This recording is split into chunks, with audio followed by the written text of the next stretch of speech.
Good evening and welcome to Tucker Carlson Tonight. For the past 14 months, you have heard two main things about the war in Ukraine.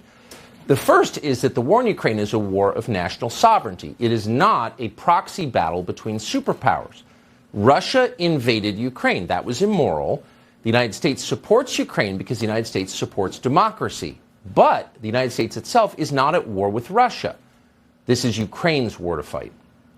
The second thing we have heard over and over again is that Ukraine is winning that war. Ukrainian troops are brave and noble. Russian troops are evil and incompetent. The Ukrainians are beating the Russians. In the end, their victory is inevitable.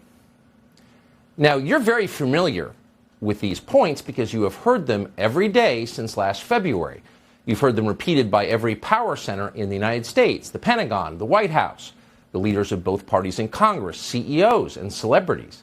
And most insistently of all, you've heard them from virtually every single outlet along the entire spectrum of our national news media. These are the two essential themes of the war in Ukraine, and both of them are lies. We know that they're lies because late last week, leaked intelligence about the war in Ukraine began to appear on social media. Briefing slides prepared by the U.S. government began to show up, among other places, on Twitter. And the slides show that this is in fact not Ukraine's war. It's our war. The United States is a direct combatant in a war against Russia. As we speak, American soldiers are fighting Russian soldiers. So this is not a regional conflict in Eastern Europe. This is a hot war between the two primary nuclear superpowers on Earth. And yet this war has never been formally declared. It has not been authorized by Congress. And for that reason, this war is a violation of American law. It is a crime. The second thing we learned from these slides is that despite direct U.S. involvement, Ukraine is in fact losing the war. 7 Ukrainians are being killed for every Russian. Ukrainian air defenses have been utterly degraded. Ukraine is losing. The Biden administration is perfectly aware of this. They're panicked about it, but they have lied about this fact to the public. Just 2 weeks ago, for example, Secretary of Defense Lloyd Austin told the U.S. Senate that Russian military power is, quote, waning. In other words, Russia is losing the war. That was a lie. He knew it was when he said it, but he repeated it in congressional testimony. That is a crime. But Lloyd Austin has not been arrested for committing that crime. Instead, the only man who has been taken into custody, or likely ever will be, is a 21-year-old Massachusetts Air National Guardsman who leaked the slides that showed that Lloyd Austin was lying. He revealed the crimes, therefore he's the criminal. That's how Washington works. Telling the truth is the only real sin. Now, our news media exist and have constitutional protection precisely in order to push back against this grotesque standard. Their only job is to tell the truth. And yet tonight, the news media are celebrating the capture of the kid who told Americans what's actually happening in Ukraine. They are treating him like Osama bin Laden, maybe a little worse, actually, because unlike al-Qaeda, apparently this kid is a racist. Here's CNN. The Washington Post, as you know, reviewed video of this suspect yelling racial and anti-Semitic slurs. Is this a dangerous person? This air guardsman who's now been taken into custody had talked about being a gun enthusiast, had been at gun ranges. He's obviously a member of the military. And he's the big guy in the scene. Somehow he has access to this kind of information, and that makes him even larger. A person who thinks they know better than everyone else, they're smarter than everyone else in their view. That this is a 21-year-old man. He's described as a gun enthusiast. Feels like, in some of these descriptions, somebody who's maybe hungry for power. So this 21-year-old Air National Guardsman from Massachusetts is not a whistleblower, CNN explains, with the help of the many intelligence agency figures it has now hired as analysts. No, he's not a whistleblower. He's a criminal. Because he is, unlike the people who run our government, quote, hungry for power. And because this 21-year-old was so hungry for power, federal law enforcement had to swing into action with unfamiliar speed and efficiency and apprehend him. He was that threatening. Now, keep in mind, as of tonight, we still don't know where Jeffrey Epstein got hundreds of millions of dollars. We have no idea. Nor do we know what he did for a living. We don't know who left pipe bombs on Capitol Hill on January 6th, 2 of them. We don't know who leaked the Supreme Court decision overturning Roe v. Wade. We can't even say for certain who killed the President of the United States, because after 60 years, the Biden administration is still hiding thousands of pages of classified documents from the Kennedy assassination, just as they are hiding more than 1 billion other classified documents. But tonight, we can say for dead certain who embarrassed Toria Nuland and Joe Biden, and that kid is going to jail for a long, long time. That's the standard. The media are fine with that standard. Watch this remarkable exchange on Monday of this week between the White House press corps and Biden flack John Kirby. Without confirming the validity of the documents, this is information that has no business in the public domain. It has no business, if you don't mind me saying, on the pages of front pages of newspapers or on television. It is not intended for public consumption, and it should not be out there. So the fact that U.S. soldiers are fighting Russian soldiers in a war in Ukraine has no business in the public domain. The fact that the country we are backing and fighting alongside is losing, not winning, has no business in the public domain. You have no right to know what your government is doing in your name with your tax dollars and with the future of your children and grandchildren. You have no right to know. Shut up and stop asking relevant questions. Okay, said the media. And if you want to get really sick to your stomach, go pull a transcript from the Pentagon briefing today, where news reporters asked Flax from the Pentagon, what are we going to do to keep information like this secret in the future? Not one question about the substance of the information. We're fighting a war against Russia directly? Really? Don't they have the largest nuclear arsenal in the world? Not one question. How can we help you keep it secret? Those were the questions. And not only are the media covering up the substance of the story, which is not who leaked it, but what he leaked, they're covering up the crimes committed to get you this information. The administration apparently used illegal surveillance techniques to identify this kid, apparently with the help of the Washington Post and the New York Times, who are its accomplices. They're not holding government accountable. They're helping government keep you from knowing what government is doing. Today, the Washington Post reported it had exclusively obtained some of the classified documents this leaker possessed. Quote, the Post also reviewed approximately 300 photos of classified documents, most of which have not been made public. Some of the text documents the leaker is said to have written out. So we've got two problems here. If it's illegal to see these documents, if you don't have a security clearance, how is the Washington Post doing this legally? They don't have a security clearance. Well, obviously they were given them by the U.S. intel agencies and are working alongside them. But the bigger problem is this is information that's relevant to the public in a so-called democracy. You can't lie about things that jeopardize our collective future and get away with it. And you certainly shouldn't be doing that with the assistance of the news media. The news media whose job it is to inform you of what your government is doing.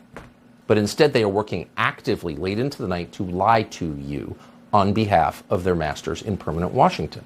And by the way, just last week, the plan was to lie in an even more grotesque way and blame Russia for this. And we're quoting, Russia or pro-Russian elements are likely behind the leak of several classified U.S. military documents posted on social media that offer a partial month-old snapshot of the war in Ukraine, 3 U.S. officials told Reuters on Friday. Really? Who are these officials who shot of the war in Ukraine? 3 U.S. officials told Reuters on Friday. Really? Who are these officials who lied to Reuters? And then Reuters just, of course, obediently reprinted their lies, as they always do.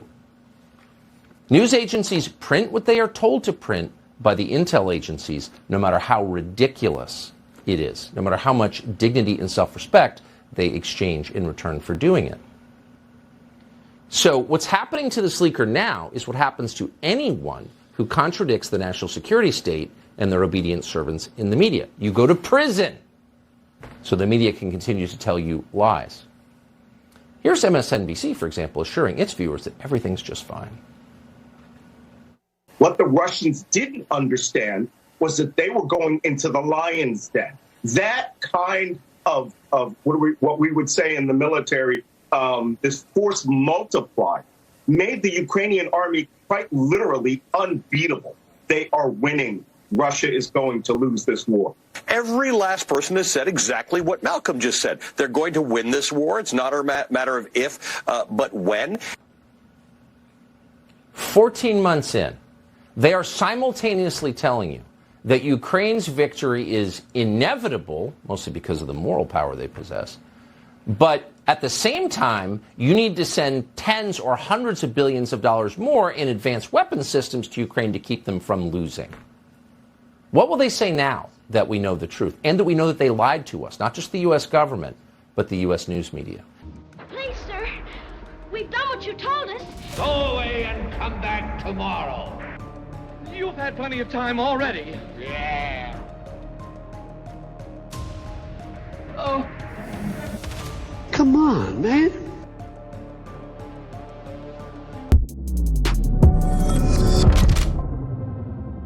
What's up, guys? It's your boy Benny. Sometimes it's easier to just let someone who's better at this than me do the talking.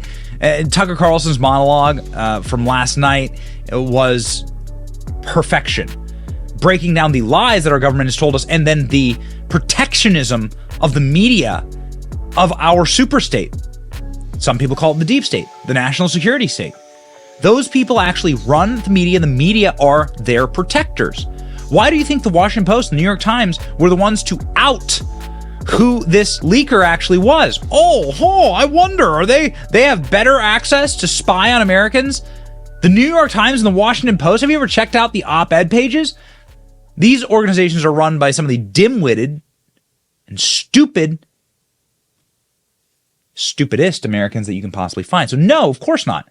This was the national security state leaking the identities to these publications in order for them to set the narrative. And so now what do you have? You have this Pentagon classified document leaker. This guy named Jack the Dripper. This is him. And the squealing and the demonic glee upon which every member of the media squealed when they arrested Jack Teixeira yesterday in Boston, in Massachusetts. So they've now charged him 2 federal felonies in federal court on Boston on Friday, charged with 2 felonies, illegally taking and leaking classified information. He could face 15 years in jail if convicted on both charges. Fresh questions are being asked about how Teixeira, who lived with his mother, was able to get these sensitive documents, because what he leaked were extremely sensitive documents. What did he leak? Now, this is what the media should be asking, and this is a bit of a gray area for me because I don't want people to put American lives in jeopardy. I don't want people to put the lives of American soldiers, boots on the ground, in jeopardy. I think that's very bad. I'm not in favor of that. But I don't also want to be lied to that there are boots on the ground where they shouldn't be, like Ukraine. We've been told for years now that we are not fighting a direct battle in Ukraine. And this is absolutely what we're doing, according to leaked documents. What do leaked documents say? This is Breitbart. A trove of highly sensitive U.S. government documents circulating online includes secret assessment of the Ukraine conflict, as well as reports that point to surveillance of close American allies. The Pentagon says the breach is a very serious risk to national security. So they've all but confirmed that these documents are real, so what do they say? One document purported an assessment of the status of the conflict March 1, puts Russian combat deaths between 35 to 45,000 and Ukraine at 16 to 17,000. Russia also lost 150 planes and helicopters, Ukraine 90 aircraft. So both sides taking extremely heavy losses. One version of the document, which apparently was digitally modified, said Ukrainian losses of troops and equipment were much higher than Russia. Pentagon has warned that the documents have the potential to spread disinformation. So maybe this document got manipulated. But why would they be arresting this guy if these documents were untrue? Anti-air missile shortage. 2 documents dated Friday highlight significant issues with Ukrainian air defenses, which have been instrumental in protecting against Russian strikes and preventing Moscow's forces from gaining control of the skies. Ukraine's ability to provide medium-range air defenses to protect the front lines will be completely reduced by May 23rd. One of them says that the SA-10 and SA-11 Soviet-era systems make up nearly 90% of the Ukrainian medium high-range protection based on munitions at the time. they're projected to run out of missiles by May. Ukraine drone strikes inside of Russia. An undated document says Ukraine President Volodymyr Zelensky on February 28th expressed concern the country's top general and other officials lack missiles enough to hit Moscow and suggested using drones to do so. Oh, okay. The account, which points to an American surveillance close partner, may help explain why U.S. reluctance to provide Ukraine longer-range weapons. Oh, okay, because they want to bomb Moscow and start World War III. Israel protests. Another undated document says that Israel's Mossad, which is their deep state, advocated in early to mid-February for both officials from the intelligence, surveillance, and private citizens to protect against controversial judicial reform plan that would give lawmakers substantially more control over the Supreme Court, staging a coup inside of their own country. Sound familiar? By the deep state. South Korea ammo concerns. South Korea's National Security Council was mired in concerns over the possibility that the United States would give Ukraine ammunition that it is seeking from Seoul, according to the document. So South Korea wants their own ammunition. It would have violated South Korea's policies of not providing lethal aid to Ukraine, whose forces faced critical shortage of artillery and ammunition. And the Black Sea surveillance flights, document dated February 27th, details surveillance flights over the Black Sea by the United States, Britain, France, and NATO, using both crewed aircraft and drones. Roughly 2 weeks after the date of the document, Russians struck a MQ-9 Reaper drone and brought it down into the Black Sea. This, along with the revelation that American boots are on the ground and that there are dozens of American Special Forces operatives there on the front lines fighting the world's foremost nuclear power. Russia has, by the numbers, more nuclear warheads than America has. These people are absolutely craven in their ability to lie to you and their desire to frame this as not a whistleblower event. This is a whistleblower event. The government has been lying to you. They've been lying to you for a very long time. I don't think they've ever really told the truth. But this wouldn't be the first time that they lied us into a war. They did so in Iraq and Afghanistan. Wouldn't be the first time in my lifetime that they've lied us into a war. Also, the Vietnam War was a lie, for instance. Spanish-American War was a lie. In case you're wondering if this is just about our generation. So keep your head on a swivel. Don't allow these people to get your sons, daughters, or you, if you're of age, thrown into another pointless European meat grinder. They are a bloodlust to do so. It is pointless. It is stupid. And they deserve none of your trust. None of them. None of it. Fighting for a better America. Trying to save this place. It's your boy Benny. See ya. Thank you for watching. Our channel is here to meme the libs until they cry and then to meme them crying. Their tears, they taste just like sweet, delicious ice cream. Salty, too. We ridicule the establishment and the libs because of you. Your support keeps us going. So if you like what you saw, please punch the subscribe button, click like, and ring the little bell so that you know when we're live. Don't you want to know when we're live? And make sure that you subscribe to our email list just in case the plug gets pulled, as tends to happen. If you want to see more of our videos, click here or here. My name is Benny Johnson. Stay free, Base Patriots.